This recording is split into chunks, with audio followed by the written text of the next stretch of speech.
tout cas, bonne année, voilà, hein, parce que je ne pense pas vous l'avoir dit. Bon, en vrai, c'est pas vraiment bonne année que je pense, c'est plutôt bonne chance, hein, parce que si on fait un bilan très rapide depuis 2019, c'est à chier. Globalement, c'est du caca. Voilà, j'essaye d'être poli, mais c'est du caca, on va pas se mentir. Donc voilà, on va juste se dire que bonne chance. Passons à la partie rigolote. NJ en 2022. J'aurais dû mettre un jingle. 2022. Janvier, j'ai pas grand chose à raconter. Arrive mon anniversaire, donc le 11 février. Le 11, précisément au soir, je le passe sur Twitch. Et je sors la nuit du 12. Ouais, je crois que c'est ça. Je sors la nuit du 12. Donc j'ai fini bien. J'ai fini bien. Et on va pour rentrer chez la personne qui m'hébergeait.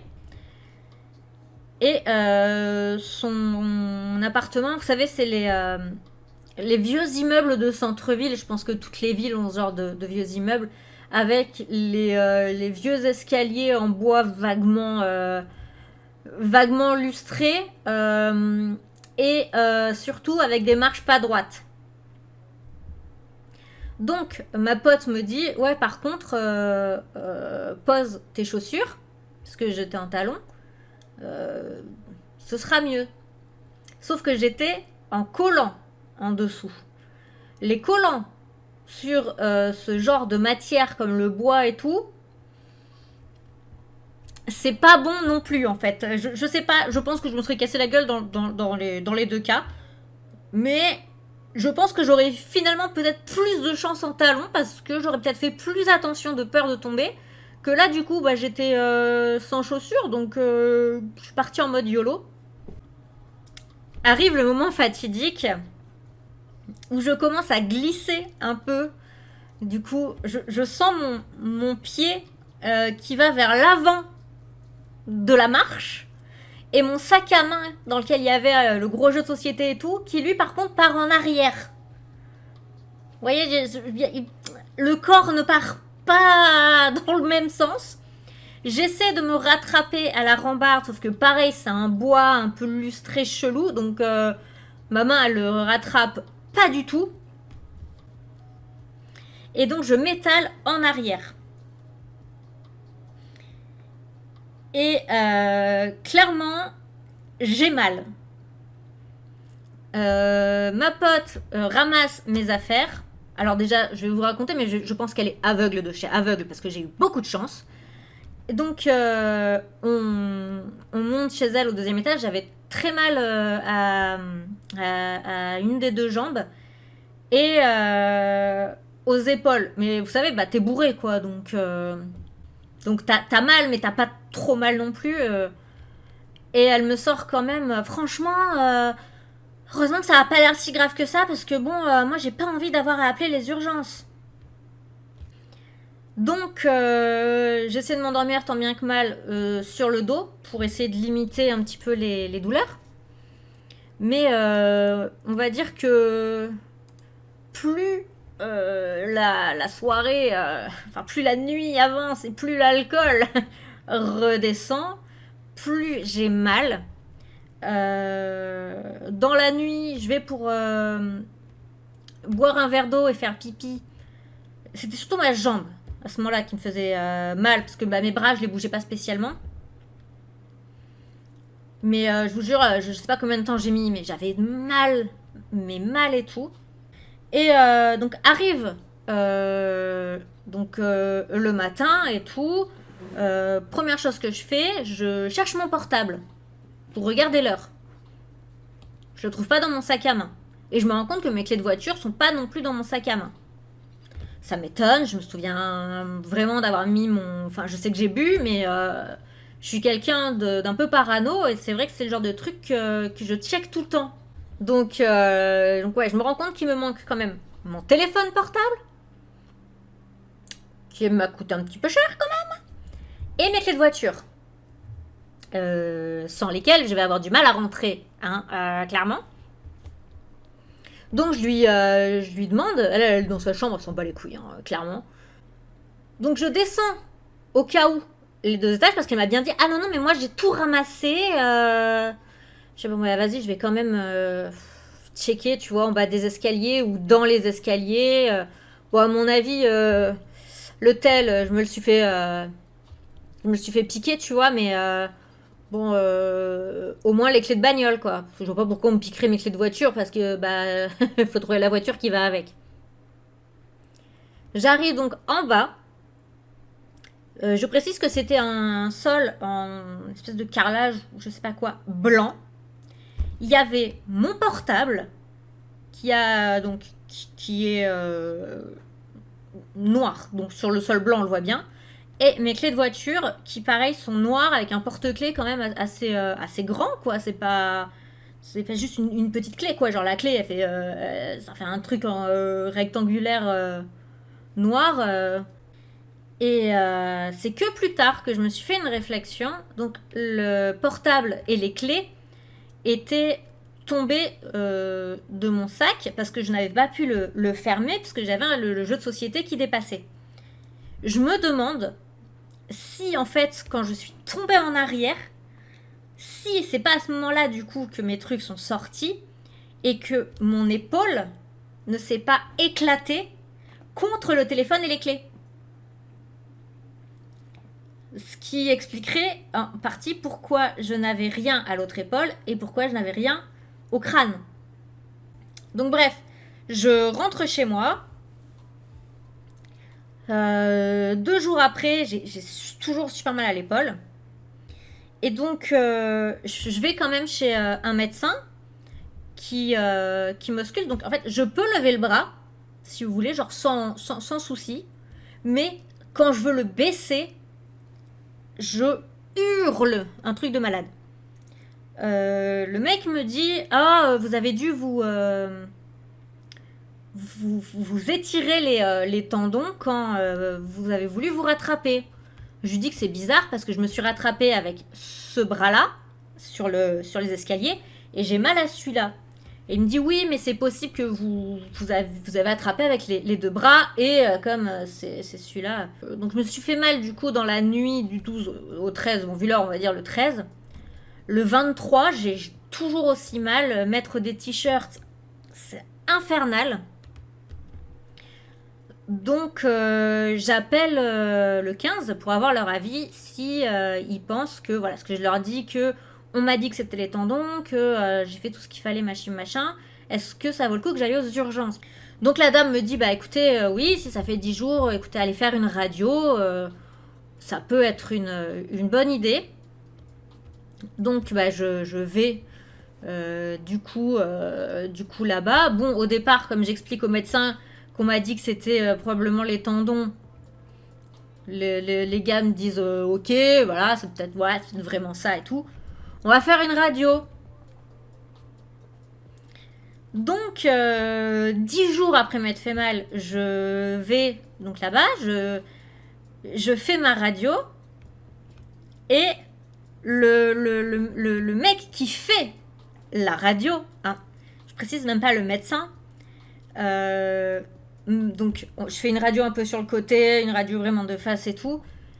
Et le mec me dit directement je pense qu'on sait ce que vous avez. Il peut pas me faire un diagnostic, hein, c'est pas son travail. Il me dit juste je crois qu'on sait ce que vous avez. Hein. Donc je retourne dans la salle, j'attends.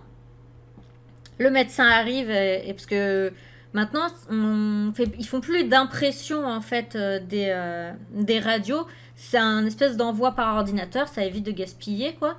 Donc moi, j'ai pas vu ma radio. Donc moi, j'attends comme ça là, sur mon siège. J'avais mal dormi, j'étais fatiguée, je m'endormais dans la petite salle. Et donc là, le médecin rentre, il regarde ma radio, et le premier truc qu'il fait, c'est ah oui. Comment ça, ah oui? Bon, bah, c'est cassé. Cassé, genre. Ah, bah, votre clavicule, elle est cassée. Hein, il me montre, vraiment, il y avait l'os et l'autre morceau de l'os. Quoi. Il y avait un espace vraiment entre les deux. On ne pouvait pas rater le fait que c'était cassé. J'ai appris autre chose d'ailleurs, parce que pour moi, la clavicule, c'est ça. Pour moi, c'était juste ça. Et en fait, ça va jusque-là. Je ne le savais pas, puisque c'est vraiment cette partie-là, moi, qui était pétée. C'est vraiment le bout de la clavicule, qui était détaché, hein, complètement détaché. Et il m'a dit, franchement, vous avez énormément de chance, parce que ça s'est cassé, mais c'est resté dans l'axe. Ce qui veut dire que vous n'avez pas besoin d'être opéré. Donc arrive le fameux du jarrier. Alors, bon, beaucoup de gens peut-être ne savent pas ce que c'est et appellent ça simplement une attelle, hein, voilà. Je vais donc vous montrer, même si Joe sait ce que c'est. Voilà. Un du jarrier, c'est ce truc. Attendez, donc, vous avez une partie croisée comme ça se croise dans tous les sens et tout. Enfin, c'est vraiment très très chiant. Le seul avantage, par contre, par rapport à un plâtre, c'est que vous pouvez quand même l'enlever pour vous doucher, quoi. Donc on me dit, ouais, vous en avez pour 2 à 6 semaines. Sachant que j'ai déjà perdu 10 jours. Hein. Donc je me dis, bon, bah on va croiser les doigts. Hein, voilà. Évidemment, j'en ai eu pour 6 semaines. Sinon, c'est pas marrant. C'est pas du tout agréable à porter. On pue là-dedans, c'est horrible. Parce que forcément, c'est hyper épais. Et bah, on dort avec. Je veux dire, on le garde toute la journée. Et franchement, je vais passer pour une cradingue, je m'en fous. Je prenais pas des douches tous les jours. Parce que enlever et mettre des vêtements, pour moi, c'était un enfer en fait. Et donc déjà, je ne portais plus de t-shirt, parce que c'était trop dur à mettre et à enlever. Et je portais essentiellement des débardeurs. Et vous savez, c'est des débardeurs qui sont un peu ouverts en dessous, parce que du coup, ça faisait très très large, et donc c'était facile à mettre. Mais mon bras était collé comme ça. Et j'ai commencé à ressentir des douleurs à ce niveau-là. Et bah, je levais quasiment jamais le bras, du coup. Je me suis rendu compte que j'étais en train de faire une infection. Alors, il n'y avait pas des vers, quand même pas. Mais la peau commençait limite à nécroser, quoi. C'était... Je m'en suis rendu compte à temps, tu vois, mais vraiment, j'avais trop mal. Donc on a dû commencer à désinfecter, mettre du talc, parce que c'était ça m'a serré hein, avec la transpiration. Et à partir de là, j'ai porté des chemises. Donc du coup, bah vous vous en doutez, je n'ai pas du tout été sur Twitch ni YouTube. Du coup, pendant toute cette période, jusque donc de mi-février à mi-avril. Mais voilà, enfin clairement, j'ai passé un mois un mois et demi long et douloureux. On arrive en avril, on me libère enfin de ce truc. Ah, j'étais trop heureuse. J'étais trop contente. C'était génial. La libération, les retrouvailles de mon bras. J'étais trop contente. Donc ça, c'est mi-avril à peu près. J'étais trop contente et tout. Et je me dis, vas-y, je vais me faire un petit voyage, un petit road trip. Je vais aller voir Joe et Gat. Et je commence à souffrir de fatigue, mais vraiment grosse fatigue, vraiment une fatigue vénère. Genre, je pouvais me droguer au Monster et tout ce que vous voulez. Il y a rien à faire. Je dormais parfois jusqu'à 20 heures dans la journée, quoi. Enfin, vraiment, et même j'étais épuisée, donc c'est pareil, bah, Twitch, je le faisais quasiment pas parce que ça m'épuisait les yeux, et surtout, je trouvais que ça se ressentait en fait. Le fait que je sois fatiguée en live, ça fait que j'étais pas aussi expressive que je pouvais l'être et que ça donnait l'impression en fait que je m'en battais les couilles de ce que je faisais, que je m'emmerdais. Alors que non, j'étais juste trop fatiguée et du coup j'ai préféré ne pas stream et donc ne pas non plus faire de vidéos YouTube car j'étais pas capable de faire des recherches, de tourner, d'écrire, enfin tout ça c'était pas possible. Donc je dormais énormément, énormément. Je commence à faire des examens de santé. D'abord on me dit que j'ai une tension à 9 et j'ai un manque de fer et de magnésium. Évidemment, ça, c'est des choses qui fatiguent. On me redonne des vitamines et tout. Je suis toujours aussi fatiguée. On refait des tests. Plus du tout de problèmes dans le sang. La tension est toujours aussi basse. Bon, on attend un peu. Je fais un examen de la thyroïde. Il n'y a rien. Je fais plein de... En fait, j'ai fait plusieurs examens. J'ai mis plusieurs mois avant d'aller mieux. Donc j'ai été fatiguée, on va dire, de fin avril, mai à peu près jusqu'à octobre, à peu près octobre, ouais, octobre. Donc là, ça a été une période d'épuisement total. Il y a eu donc les canicules en plus pendant l'été. Donc ça a été une période là très très épuisante. Je pouvais pas stream, je pouvais rien faire sur YouTube. Donc voilà, c'était très très nul. Je retrouve de l'énergie. Donc je me dis, wouhou, allez, c'est parti. Tin, tin, tin. Arrive novembre. Je sais plus ce que je faisais à ce moment-là. Ma mère m'appelle et elle me laisse un message parce que je crois que je sais plus ce que je faisais. Elle me laisse un message et elle me dit juste, rappelle-moi, ta propriétaire m'a appelé. Donc je rappelle ma mère, elle me dit oui, ta propriétaire m'a appelé. Alors déjà, pourquoi elle m'a pas appelé moi? C'est moi qui loue l'appartement. Elle va vendre l'appartement cet été. Et ben du coup, tu vas devoir trouver un nouvel appartement. J'apprends donc, juste après avoir retrouvé mon énergie et fini avec la fatigue chronique, j'apprends que je n'aurai bientôt plus d'appartement.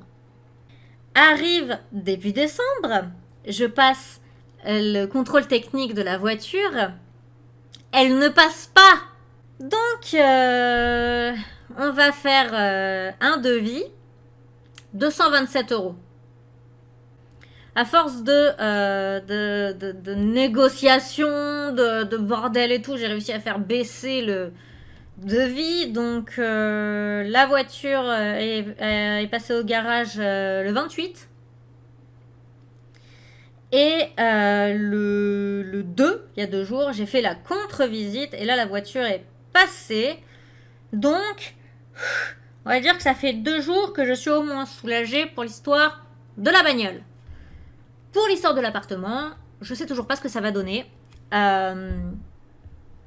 Je sais pas. Ça va vraiment dépendre. En fait, tout dépend. Voilà, pour cette année, tout dépend de cet appartement. Je pense qu'on peut dire que 2022 a été une année à chier. Bon, maintenant, parce que je me rends compte que putain, mais qu'est-ce que je me suis plaint. Donc, faut savoir que tous les ans, je me fais une petite liste Voilà, dans ce style. Donc, voilà les trucs, en fait, que je m'étais un peu fixé. Attendez, on va mettre comme... Et du coup, je voulais avoir votre avis un peu là-dessus. J'essaie de me donner des objectifs chiffrés. Alors, c'est un peu bizarre, hein, dit comme ça. Mais ça m'aide un peu. Donc, déjà...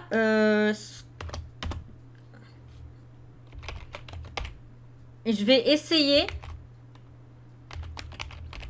de faire une vidéo par semaine sur YouTube. Et on va rester sur environ 3 streams semaine sur Twitch. Je m'étais donné aussi comme but d'avoir 300 followers Twitch à la fin de l'année. J'en ai 193. C'est pas tout à fait les chiffres que j'espérais, mais j'ai aucune idée de combien je peux noter pour 2023, parce que je me rends pas compte de ce qui est faisable, et je me rends pas compte de comment je peux enfin déjà voilà, dans l'idée c'est d'être plus active après pendant cette année, quoi. Donc je sais pas, je sais pas. Est-ce que vous avez, vous, une idée de chiffres, on va dire, atteignable en termes de followers en un an? Bah, c'est ce que je me dis, faut pas être trop gourmand ni déraisonnable. Mais je suis à 193 normalement. Est-ce qu'on est fifou et on se dit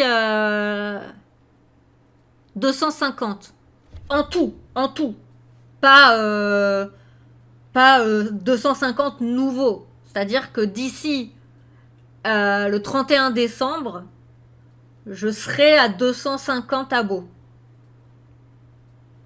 Est-ce que vous pensez que c'est raisonnable? Allez, on se dit 250 follow Twitch. Alors, il faut savoir que sur ma nouvelle chaîne, je suis à 25 personnes. Le lien, normalement, si je fais... Voilà. Je suis à 25 personnes. J'ai pas mis de vidéo. Bon, il y a 2 shorts. J'aurais bien repris mon ancienne chaîne qui a 2050 à peu près personnes. Mais le souci, voilà, j'ai pas posté pendant 1 an. Ce qui fait que les stats des vidéos, bah, c'est une cata, hein, tout simplement. C'est normal, hein, la chaîne elle est enterrée, les gens ils sont plus là, voilà, c'est comme ça. Donc j'ai décidé de repartir à zéro et d'élargir un peu les sujets que je vais traiter, parce que j'étais très centrée analyse pop culture. J'en ferai toujours, c'est ma passion. Mais voilà, je veux parler un peu d'autres sujets. J'ai du mal à imaginer combien d'abonnés je peux me fixer comme but à atteindre en 1 an. Franchement, je me rends pas compte. Mon rêve, ce serait de marquer 700, mais je trouve que c'est beaucoup trop. 700, on est d'accord, c'est pas jouable.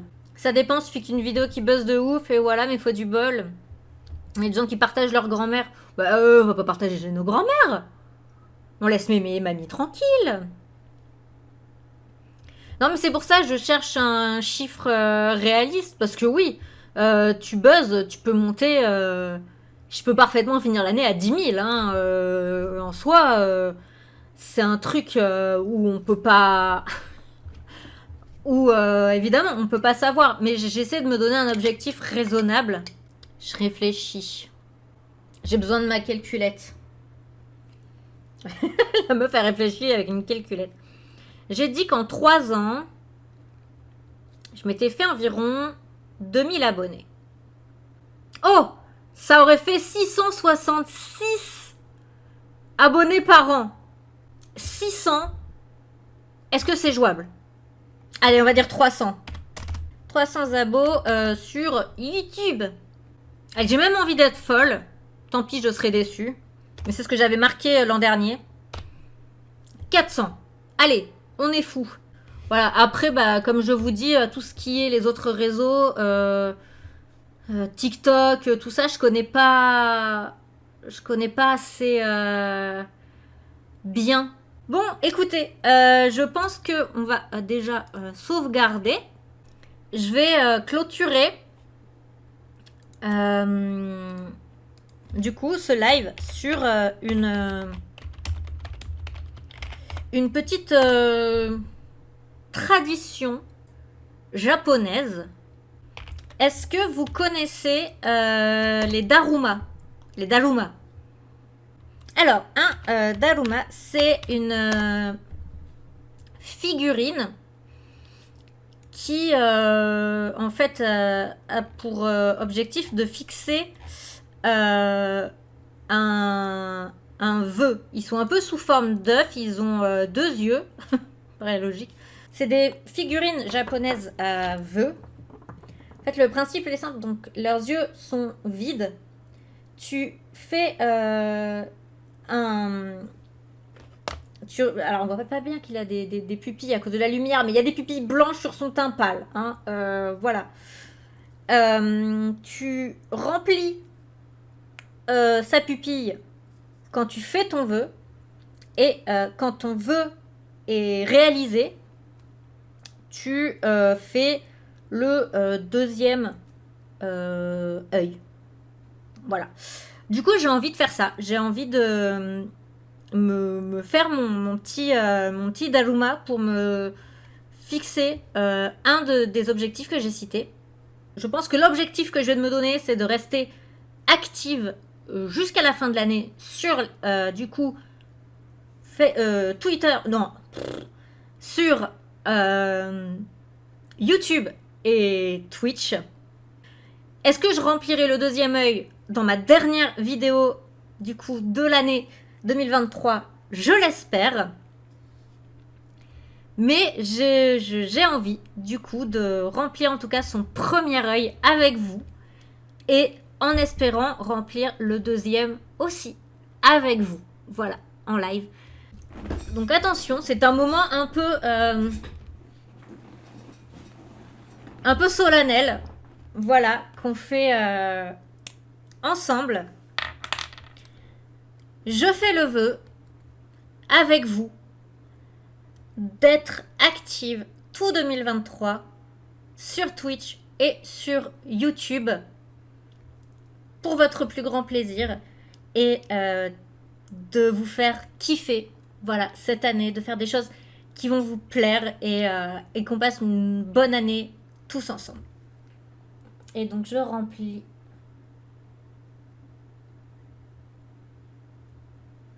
Et voilà, on voit rien. J'ai rempli lui. Donc voilà, c'était très très symbolique. Il va rester tout près de moi, au niveau de mon bureau, pour que je puisse le voir. Et il ira dans mon décor quand j'aurai déménagé, de façon à ce qu'on puisse le voir tout le temps. Voilà. Je vous embrasse très très fort. Je vous souhaite une bonne soirée. Et pareil pour vous, prospérité, amour, polylove, moula, tout ça. On va tout péter cette année. Moi je le dis. Allez, tchuss les gens.